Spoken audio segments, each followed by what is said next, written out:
Hello बच्चों, आज 8वीं कक्षा के वसंत पाठ्य पुस्तक से लिया गया दीवानों की हस्ती नामक कविता का वाचन करने वाली हूँ। साथ में ही उसकी व्याख्या भी दी गई है और सारांश भी। Okay, let's start. दीवानों की हस्ती। हम दीवानों की क्या हस्ती हैं, आज यहाँ कल वहाँ चले।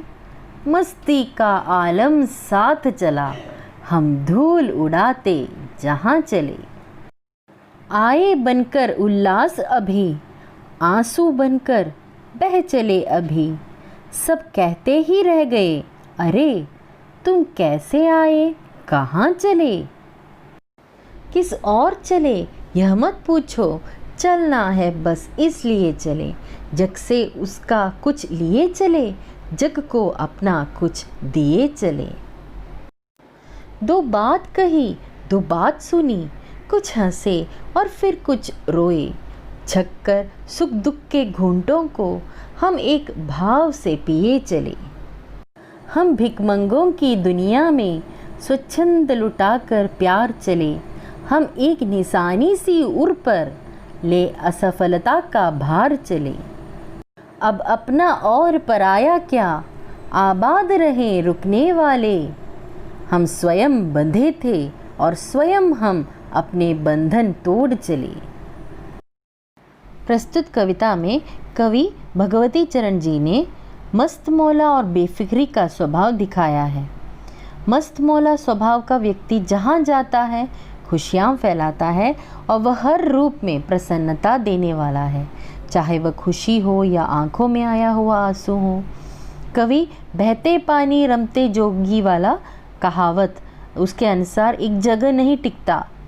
वह कुछ यादें संसार को देखकर और कुछ यादें लेकर अपने नए नए सफ़र पर चलते रहते हैं। वह सुख और दुख को समझकर एक भाव से स्वीकार करते हैं। कवि सांसारिक नहीं हैं, वे दीवाने हैं। वह संसार के सभी बंधनों से मुक्त हैं, इसलिए संसार में कोई अपना कोई पराया नहीं है। जिस जीवन को उन्होंने खुद चुना है उससे वे प्रसन्न हैं और सदा चलते रहना चाहते हैं। इस कविता के द्वारा एक सीख देते हैं कि हमें सबके साथ प्रेमपूर्ण व्यवहार करना चाहिए और खुशियाँ और प्रेम बांटते रहना चाहिए। हम दीवानों की क्या हस्ती हैं, आज यहाँ कल वहाँ चले। मस्ती का आलम साथ चला, हम धूल उड़ाते जहाँ चले।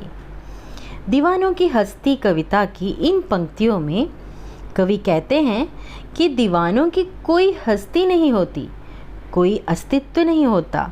अर्थात वो इस घमंड में नहीं रहते कि वे बहुत बड़े आदमी हैं और ना ही उन्हें किसी चीज़ की कमी का कोई पश्चाताप होता है। कवि खुद भी एक दीवाने हैं और बस अपनी मस्ती में मस्त रहते हैं। उनकी इस मस्ती और खुशी के आगे गम टिक नहीं पाता और धूल की तरह उड़न छू हो जाता है। आए बनकर उल्लास अभी, आंसू बनकर बह चले अभी। सब कहते ही रह गए, अरे तुम कैसे आए, कहाँ चले। दीवानों की हस्ती नामक इस कविता के इन पंक्तियों में कवि कह रहे हैं कि दीवाने मस्त मौले किस्म के लोग हैं। जहाँ भी जाते हैं वहाँ का माहौल खुशियों से भर जाता है और फिर जब वे उस जगह से जाने लगते हैं तो सब काफ़ी दुखी हो जाते हैं और उनके मन में अफसोस होने लगता है कि कवि क्यों जा रहे हैं और जाते हैं और उन्हें मालूम ही नहीं हुआ कि कवि कब आए और कब चले गए।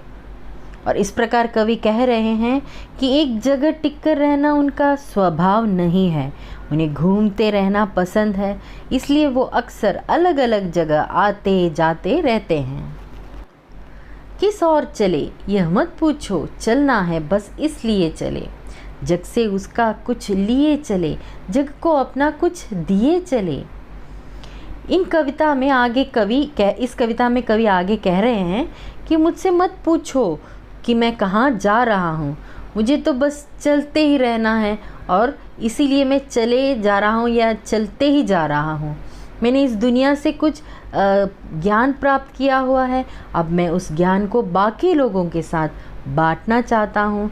कुछ लेकर जा रहा हूँ और कुछ देकर जा रहा हूँ और देते जा रहा हूँ, इसलिए मुझे निरंतर चलते रहना होगा। दो बात कही, दो बात सुनी, कुछ हंसे और फिर कुछ रोए।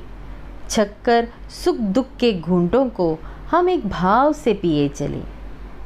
भगवती चरण वर्मा दीवानों की हस्ती कविता की इन पंक्तियों में कह रहे हैं कि वो जहाँ भी जाते हैं लोगों से खूब घुलते मिलते हैं, उनके सुख दुख बांटते हैं।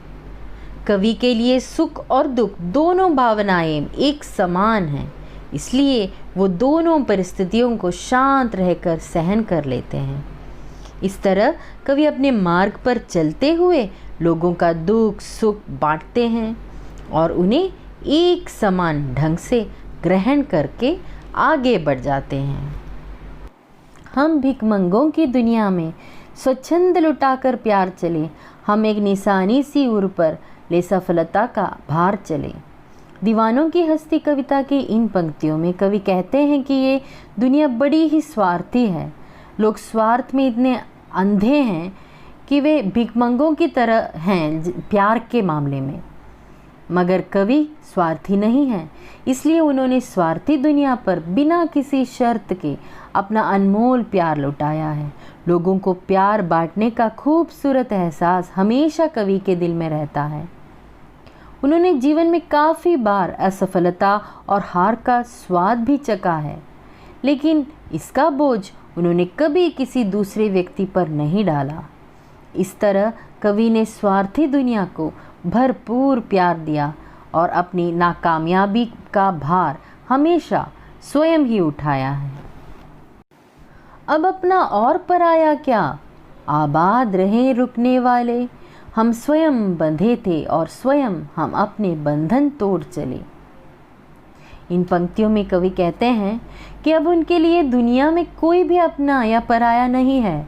जो लोग एक मंजिल पाकर वहीं ठहर जाना चाहते हैं, उन्हें कवि ने सुखी और आबाद रहने का आशीर्वाद दिया है। मगर कवि खुद एक जगह बंद कर नहीं रहना चाहते हैं, इसलिए उन्होंने अपने सभी सांसारिक बंधन तोड़ दिए हैं और अब वो अपने चुने हुए मार्ग पर आगे बढ़ते जा रहे हैं। वो इसी में खुश और संतुष्ट हैं।